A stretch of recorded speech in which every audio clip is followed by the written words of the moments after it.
नमस्कार, मी गौरव मानकर. ॲटपोस्ट मराठीच्या उंच भरारी या विशेष मालिकेत मी तुमच्या सर्वांचं मनपूर्वक स्वागत करतो.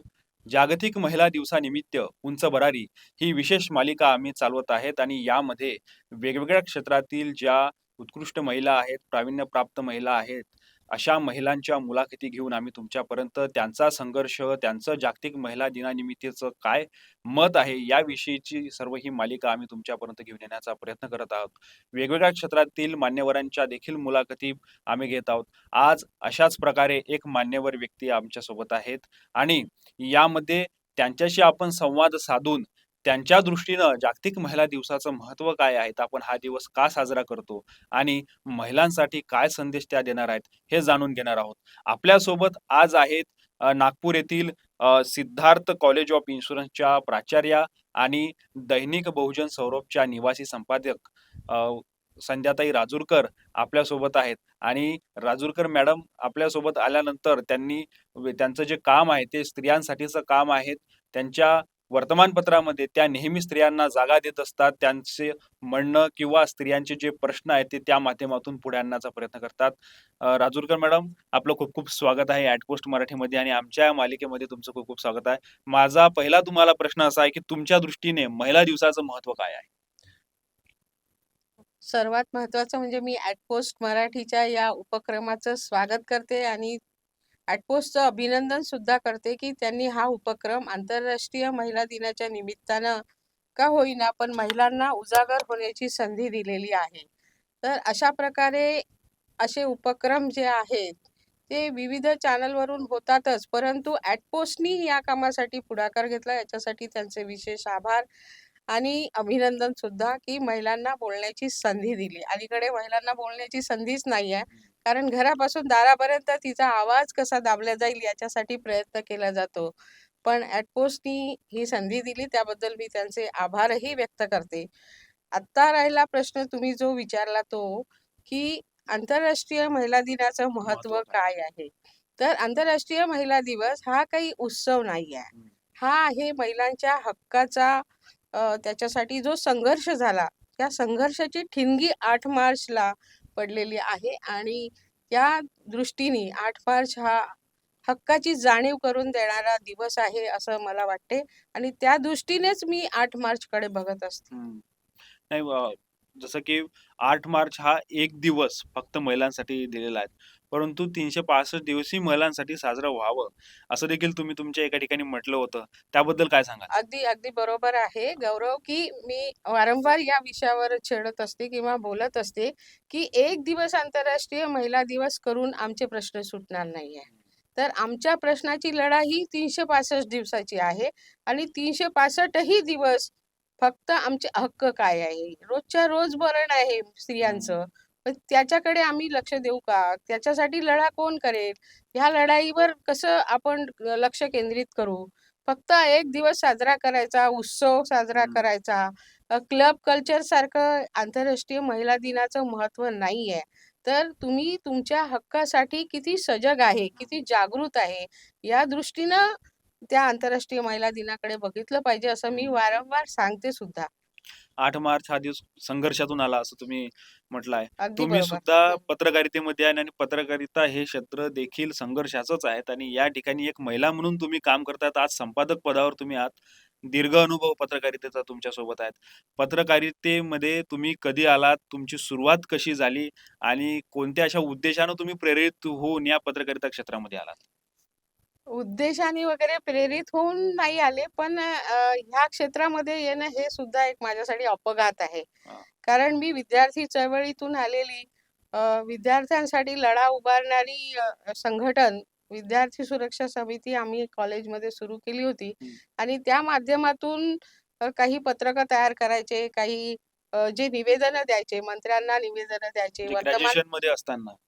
हां, फर्स्ट इयरला हां, असताना. हां. फर्स्ट इयरला असताना हे सेकंड इयर, थर्ड इयर हं. ह्या काळामध्ये जे निवेदनं तयार केली जायची आणि ती लोकांना दिली जायची. तर कालांतराने ती निवेदनं वर्तमानपत्रांना जायची हं. आणि वर्तमानपत्रामध्ये ती निवेदनं इतकी छान प्रकाशित व्हायची आणि मग माझे सहकारी मला म्हणू लागले, की "तू पत्रकार व्हायला काही हरकत नाही." हं. आणि अशा पद्धतीने माझ्या पत्रकारितेची सुरुवात झाली. आणि आज जवळ-जवळ 22 वर्ष दैनिकांमध्ये आणि आता अलीकडे हो.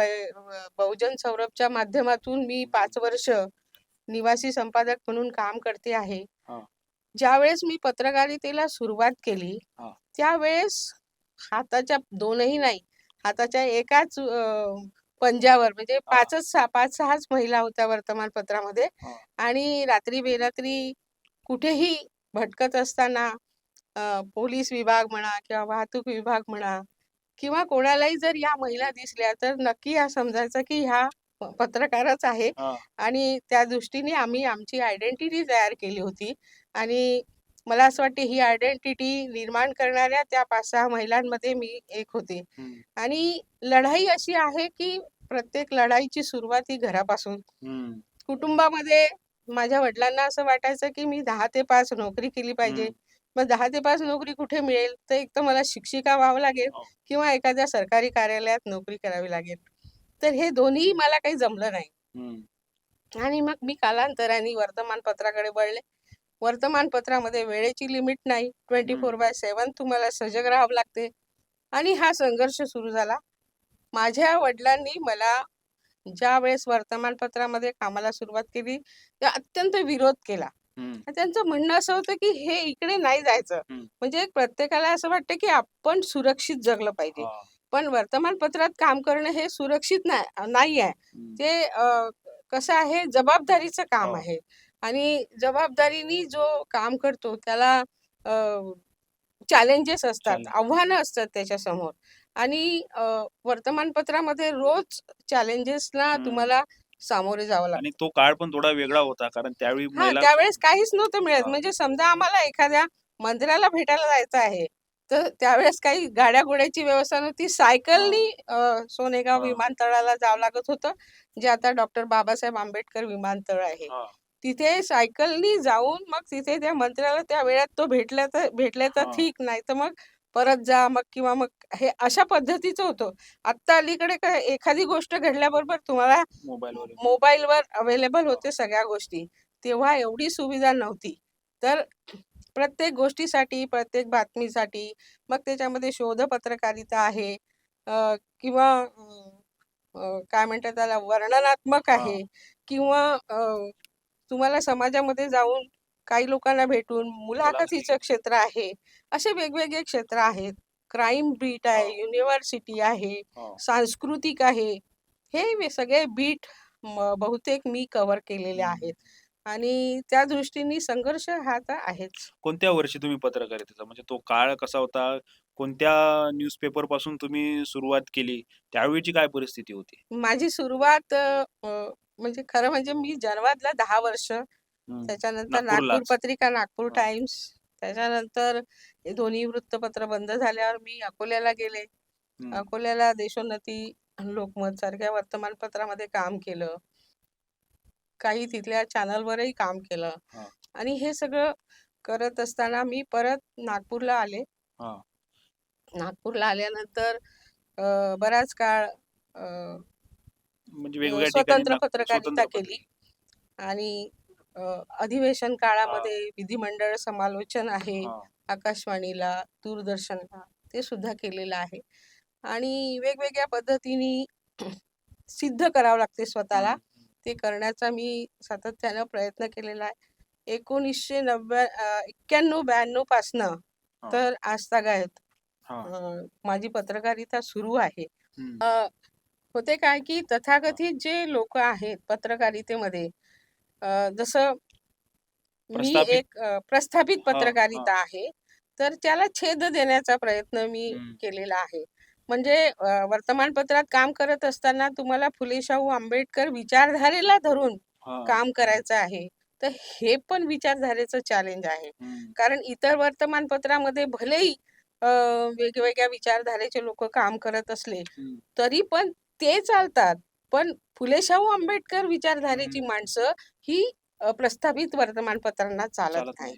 आणि बहुजन सौरभ हे एकमेव वृत्तपत्र असं आहे, हं. की जिथे फुले शाहू आंबेडकर तर आहेच, पण इतरही जे महापुरुष आहेत, त्या पुरोगामी हां, महापुरुषांना मांडण्याचं काम त्यांना लोकांपर्यंत पोहोचवण्याचं काम हे वर्तमानपत्र करतं. बरोबर. नाही आता बहुजन सौरभचं नाव निघालं म्हणून कारण तुम्ही पण वेगवेगळ्या ठिकाणी अनुभव घेतलेला आहे. वेगवेगळ्या ठिकाणच्या वर्तमानपत्रांचं कामकाज बघितलं आहे. बहुतांश वर्तमानपत्र जे आहेत ते व्यावसायिक आहेत.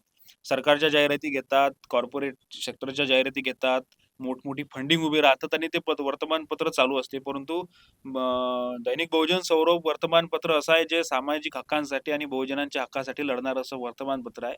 आणि विशेष बाब म्हणजे हे आहे की त्यामध्ये तुम्ही कुठल्याही जाहिराती घेत नाही. सरकारी किंवा मोठमोठ्या कॉर्पोरेट जाहिराती येत नाहीत आणि तरी हे 5-6 वर्षापासून दैनिक चालू आहे.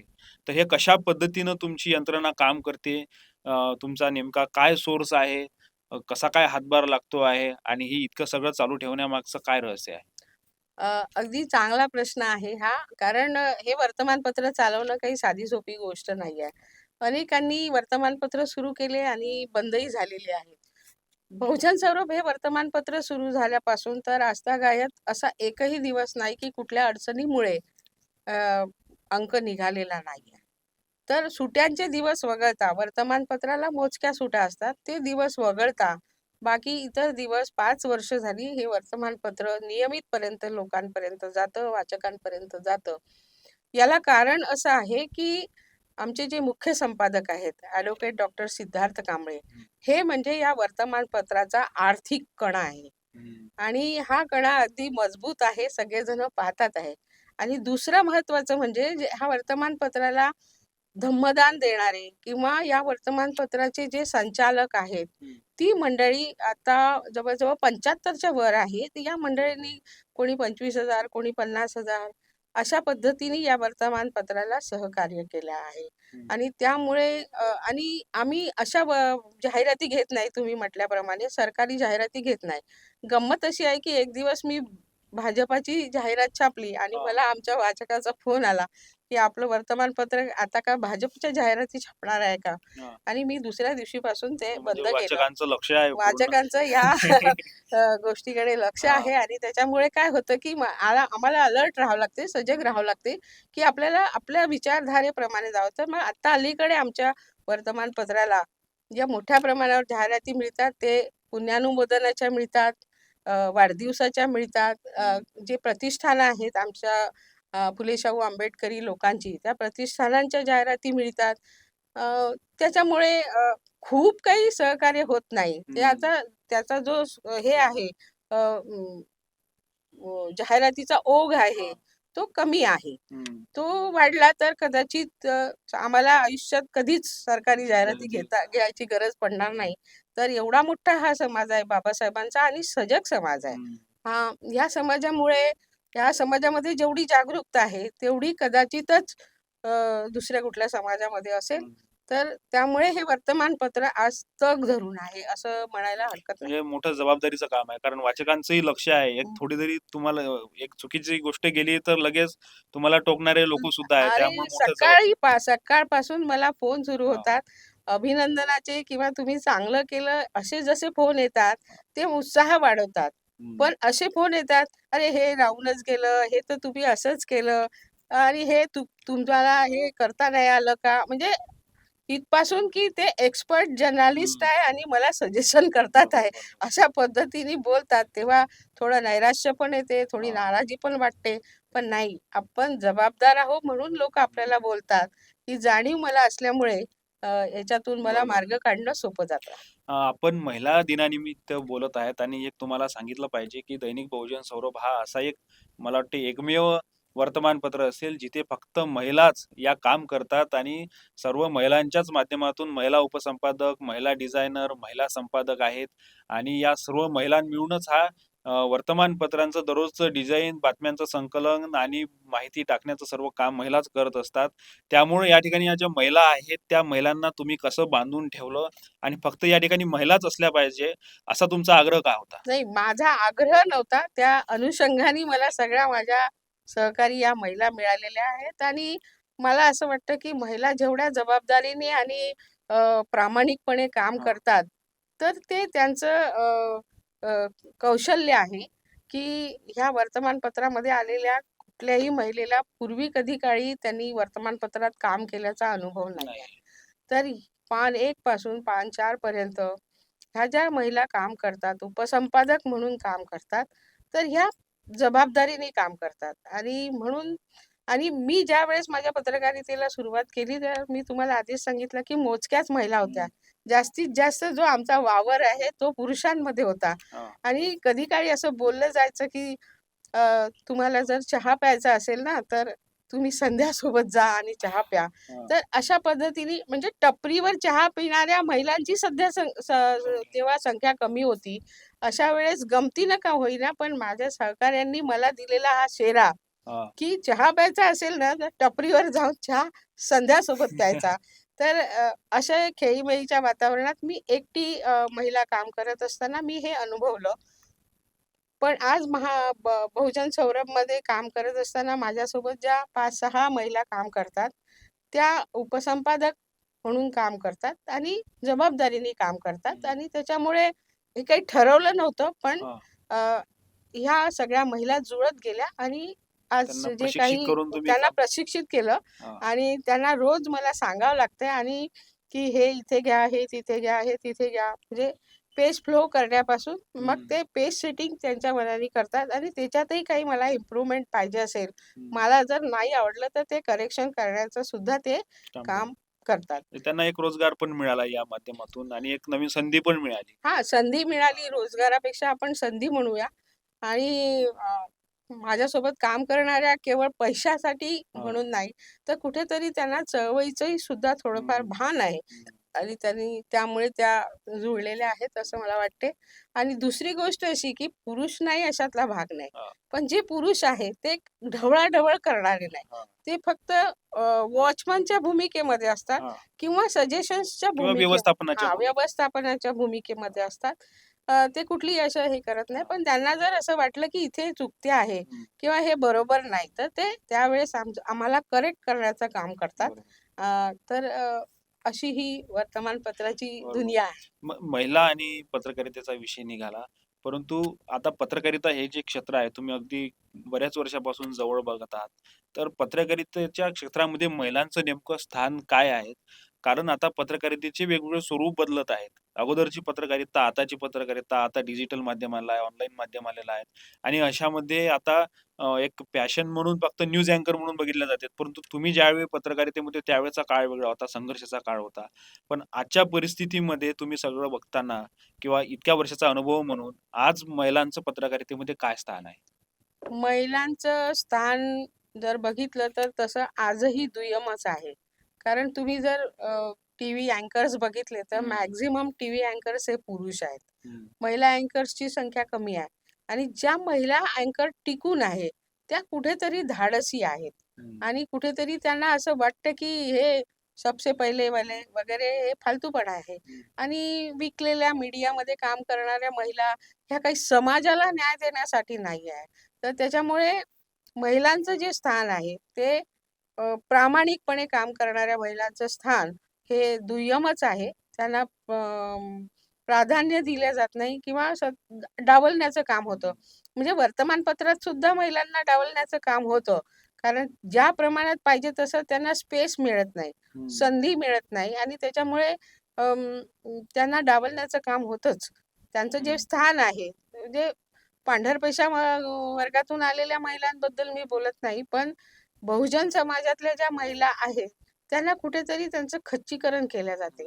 कुठेतरी त्यांच्यावर स्टॅम्पिंग केलं जातं आणि मग त्या खचल्या, त्यांचं मनोबल खचलं, की मग हं, त्या सोडून जातात. हं. तर टिकत नाही या क्षेत्रामध्ये. तर बरोबर. ती एक उणीव आहे या क्षेत्राची. हं. मग महिलांच्या बाबतीमध्ये इतर ठिकाणी तर वेगळी परिस्थिती असेल, परंतु तुम्ही दैनिक बहुजन सौरभच्या माध्यमातून अनेक महिलांना स्थान दिलं. म्हणजे ते काम करताना उपसंपादक पदच नाही, तर त्या ठिकाणी ज्यांचे लेख येतात, कविता असेल, लेख असेल किंवा बातम्या असतील, तर अनेक महिलांना तुम्ही तिथे स्थान दिलं आहे आणि तुम्ही वेगवेगळे ग्रुप पण तयार करून त्या ठिकाणी संगीत अकादमी असेल किंवा वेगवेगळ्या महिलांच्या व्याख्यानमाला असतील किंवा वेगवेगळे कार्यक्रम असेल, ते चालू असतात. तर हे सर्व तुम्ही कशा पद्धतीनं जपलं आहे किंवा याला कशा पद्धतीनं पुढे नेतात? कारण यातून अनेक महिला ज्या आहेत त्या धाडसी वृत्तीप्रमाणे पुढे जात आहे. अगदी बरोबर आहे. कारण मी पॉझिटिव्हिटी ठेवून असते. आणि माझ्यासोबत आलेल्या प्रत्येकाने पॉझिटिव्हिटी ठेवली पाहिजे. तुम्ही जर आमच्या कार्यालयात आले तर तुम्हाला कुठेही निगेटिव्ह भावना दिसणार नाही. पॉझिटिव्हिटी ही सगळ्यात महत्त्वाचं आहे, की तुम्ही वावरत असता त्या ठिकाणी पॉझिटिव्हिटी असली पाहिजे. आणि मग ती अकॅडमी असो, आमची आविष्कार संगीत अकॅडमी असो किंवा मग आमचे जे वेगवेगळे महिलांचे ग्रुप आहेत, अ, त्या परिसंवाद जसा तुम्ही विषय घेतला, तर आज जर बघितलं आपण बहुजन समाज मध्ये, तर ह्या पद्धतीनं काम करणारे लोक कमी आहे. आणि आपल्याला शाप आहे लाभलेला, की बा जिथे सगळे एकत्र येतात त्याचे तुकडे झालेच पाहिजे. पण 5 वर्षात आपल्याकडून असं काही झालेलं नाही आहे. आणि सिद्धार्थ कॉलेज ऑफ इन्शुरन्सला 20 वर्ष झाले मला. तर असं काही घडलेलं नाही आहे आणि भविष्यातही घडणार नाही, कारण खंबीरपणे सामना करण्याची वृत्ती असल्यामुळे असे लोक टिकत नाही. ते लवकर काढता पाय घेतात आणि मग जे काही उरतं ते पॉझिटिव्ह उरतं. आणि महिला ज्या जुळलेल्या आहेत ना, मी तुम्हाला सांगताना मला अभिमान वाटतो, की माझ्याकडे इतक्या महिला आहेत. जवळ-जवळ 150 लेखक आहे. त्याच्यामध्ये मला असं वाटतं, की 50 ते 60 महिला लेखिका आहेत. म्हणजे वेगवेगळ्या पद्धतीने. मी बऱ्याचदा त्यांना न्याय नाही देऊ शकत, कारण पानं कमी आहेत आणि जागाही लिमिटेड आहे. तर प्रत्येकाला स्थान देणे शक्य होत नाही. पण जशी संधी मिळेल तसं मग कविता असेल, लेख असेल. आता आंतरराष्ट्रीय महिला दिनाच्या निमित्तानं मी सांगूनच टाकते, की आम्ही अशी थीम घेतलेली आहे, की ज्या आपल्या भारतातल्या महिला आहेत, त्या विदेशामध्ये आंतरराष्ट्रीय महिला दिनाकडे कशा बघतात. आणि त्या दृष्टिकोनातून उद्याचा जो म्हणजे महिलांचं जे आंतरराष्ट्रीय महिला दिनाचं जे महत्व आहे, ते सांगण्यासाठी बहुजन सौरभ सज्ज आहे. की कॅनडा असेल, वेगवेगळ्या जपान असेल, ऑस्ट्रेलिया असेल, इथे ज्या भारतीय महिला काम करतात आहे, त्यांना तिथला आंतरराष्ट्रीय महिला दिन कसा वाटतो किंवा कसा ते साजरा करतात. तर त्यांची जी मनोगत आहे ती आपण इथे बहुजन सौरभमध्ये घेतलेली आहेत. आणि ती वाचल्यानंतरच वाचकांना कळेल, की आपण एफर्ट्स घेतो. प्रत्येक गोष्टीमध्ये आपण एफर्ट्स घेतो. ती मला पुरुष लोकांचे पण लेख आलेत. असं नाही आहे की पुरुषांचे लेख. पण मी प्राधान्याने आंतरराष्ट्रीय महिला दिनाला महिलांनी व्यक्त व्हावं अशी माझी इच्छा होती. तसं ते माझं प्लॅनिंग नियोजन पण आहे आणि त्या पद्धतीने आम्ही संधी देण्याचा प्रयत्न करत असतो. मॅडम, माझा शेवटचा प्रश्न आहे तुम्हाला. आता जागतिक दिनानिमित्त आता महिला दिवस तर आहेच आज. तुम्ही जसं म्हटलं की 365 दिवस हा साजरा व्हायला पाहिजे. परंतु एकंदरीतच महिलांना तुम्ही या दिवसानिमित्त काय संदेश द्याल? आणि विशेष करून ज्या महिला किंवा ज्या मुली आज पत्रकारितेचं शिक्षण घेत आहेत आणि त्या येणाऱ्या काळामध्ये पत्रकारितेमध्ये येणार आहेत, अशा मुलींना देखील तुम्ही किंवा महिलांना काय संदेश द्याल? संदेश काय द्यायचा आहे? पण संदेश एकच आहे, की ज्यावेळेस डॉक्टर बाबासाहेब आंबेडकरांनी पत्रकारितेला सुरुवात केली, तेव्हा त्यांच्यासोबत एकही महिला पत्रकार नव्हती. पण आज एवढ्या महिला पत्रकार म्हणून काम करत आहेत. तर याच्या मागे प्रेरणा बाबासाहेबांची आहे असं मला वाटते. कारण ज्या महापुरुषांनी महिलांना, जसं महात्मा ज्योतिराव फुले आणि सावित्रीबाई फुल्यांनी भारतामध्ये महिला शिक्षणाची मुहूर्तमेढ रोवली, त्याचप्रमाणे शाहू महाराजांनी आरक्षणाची मुहूर्तमेढ रोवली. डॉक्टर बाबासाहेब आंबेडकरांनी महिलांसाठी इतकं केलेलं आहे, की मला सांगताना अगदी आनंद होतो, की जी गोष्ट करण्यासाठी आंतरराष्ट्रीय महिला दिन आहे, तो मतदानाचा हक्क आणि कामाच्या ठिकाणी कामाचे तास आणि ज्या सोयी-सुविधा त्यांना उपलब्ध होतात त्याच्यासाठी त्यांना संघर्ष करावा लागला. आणि संघर्ष केल्यानंतर त्यांना ते मिळवण्यासाठी जो लढा द्यावा लागला आणि लढा दिल्यानंतर 1909 असेल, 1910 असेल, ह्या सगळ्या काळामध्ये त्यांनी जो लढा दिला आणि मग युनोनी ठरवलं की 8 मार्च आंतरराष्ट्रीय महिला दिन साजरा करायचा जगामध्ये. पण डॉक्टर बाबासाहेब आंबेडकरांनी भारतातल्या महिलांना ही सोय इतकी ह्याने देऊन टाकली, घटनेच्या माध्यमातून बाबासाहेबांनी मतदानाचा हक्क देऊन टाकला, ज्याच्यासाठी विदेशात महिलांना संघर्ष करावा लागला. बाबासाहेबांनी हिंदू कोडविलाच्या माध्यमातून महिलांना हक्क देऊन टाकले. ह्या सगळ्या गोष्टी सहज भारतातल्या महिलांना उपलब्ध झाल्या त्या केवळ आणि केवळ डॉक्टर बाबासाहेब आंबेडकरांमुळे झालेल्या आहेत. तर महिला पत्रकार म्हणून जगत असताना मी हे सांगेल, तुम्ही मला जे संदेशाच्या संदर्भामध्ये, की डॉक्टर बाबासाहेब आंबेडकर असो, फुले शाहू ही सावित्रीबाई असो, यांचा जर तुमच्या मनामध्ये आदर्श असेल, हे मंडळी जर तुमच्यासाठी आदर्श असेल, तर क्षेत्र कुठलंही असो, पत्रकारितेत टिकून राहण्यासाठी हम्म, जे चिंतन, मनन आणि अभ्यास लागतो, हम्म, जे दूरदृष्टी पाहिजे, तुम्ही चौकस असावं लागतं. ह्या सगळ्या गोष्टी जर तुम्ही स्वतःमध्ये डेव्हलप केल्या, तर तुम्ही पत्रकारितेमध्ये स्टेबल राहू शकता. तुम्हाला कोणीही उठून म्हणजे हम्म. हाकलून देऊ शकत नाही किंवा हे नाही. तुम्ही तुमचं स्थान छान आहे. निर्माण करायला विचाराची प्रेरणा लागते आणि विचारच तुम्हाला जगवतात. हम्म, आणि त्या दृष्टीने पत्रकारितेत जगू इच्छिणाऱ्या किंवा पत्रकारितेत आपलं स्थान निर्माण करू इच्छिणाऱ्या महिलांनी डॉक्टर बाबासाहेब आंबेडकर, ज्योतिराव फुले हे भारतातले जे आपले महापुरुष आहेत त्यांचा आदर्श समोर ठेवला पाहिजे. मी विदेशातल्या महापुरुषांच्या संदर्भामध्ये याच्यासाठी सांगणार नाही, की विदेशातल्या महापुरुषांना वाचण्यासाठी आपल्या इथल्या महिलांना वेळ आहे का? किंवा वाचनाचं जे हे होतं ते पॅशन होतं ते आता अलीकडे कमी झालेलं आहे. जास्तीत जास्त महिला ह्या मोबाईलमध्येच असतात आणि इंटरनेटवर असतात आणि वेगवेगळ्या ज्या माध्यमं आहेत, डिजिटल माध्यमं आहेत, त्याच्यामध्ये व्यस्त असतात. तर हेच मी सांगू इच्छिते, की तुम्ही जे काही करता, हम्म. कारण वर्तमानपत्र हे चॅलेंज आहे. पत्रकारिता हे चॅलेंज आहे, आव्हान आहे आणि हे आव्हान पेलण्यासाठी तुमचं मन, मस्तिष्क, मनगट ह्या सगळ्या गोष्टी मजबूत असाव्या लागतात आणि त्या दृष्टीने सगळ्या महिलांनी तयार व्हावं, एवढंच मी सांगते आणि मला असं वाटतं इथे थांबावं हा, लागेल आणि ह्या आजच्या बिलकुल या अ, उंच भरारी कार्यक्रमात मला बोलवलं. बिलकुल. त्याबद्दल मी पॅन इंडिया मीडिया, ॲटपोस्ट हॅट मराठी. पोस्ट मराठी या सगळ्यांचे मी आभार व्यक्त करते आणि तुम्ही हो, पण चांगले प्रश्न बिलकुल, मला बिलकुल, विचारले बिलकुल, बिलकुल. त्याबद्दल तुमचे पण आभार. खूप खूप धन्यवाद मॅडम. तर महिलांनी महापुरुषांचा आदर्श ठेवून पुढे गेलं पाहिजे आणि त्या आदर्शानुसारच आपण काम केलं पाहिजे. म्हणजे खास करून ज्या महिला पत्रकार या क्षेत्रामध्ये येणार असतील, त्यांच्यासाठी त्यांनी तो संदेश दिलेला आहे. उंच भरारी या कार्यक्रमाच्या माध्यमातून आम्ही आणखी देखील मुलाखती तुमच्यापर्यंत आणणार आहोत. आमचा आजचा हा व्हिडिओ, आजचा हा एपिसोड तुम्हाला कसा वाटला? कमेंट बॉक्समध्ये कमेंट करून नक्की कळवा आणि ॲटपोस्ट मराठीला लाईक करा, शेअर करा आणि सबस्क्राईब करायला विसरू नका. धन्यवाद.